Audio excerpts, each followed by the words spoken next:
Hello friends, welcome back to the my new video guys and my YouTube channel friends. Today guys we are going to talk about guys how can we reset our internet setting in our Tecno phone. As you want to reset your internet settings, so friends you can reset.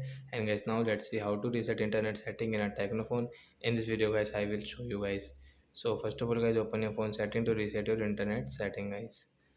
So after on phone setting guys scroll it and guys you can see this type of setting guys, click on system setting friends, and guys you can see reset option in your Tecno phone. So guys tap here to reset. So guys tap here and guys you can see reset setting guys, tap here.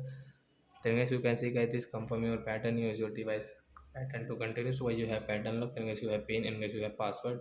So enter your password and guys show your pattern to reset your internet settings. So you can see network setting has been reset, and guys you can use guys your internet setting without any problem. After that guys you have any problem in your internet setting, so don't worry guys, take a screenshot of your phone model number, send me on comment section, I will check, I will help you.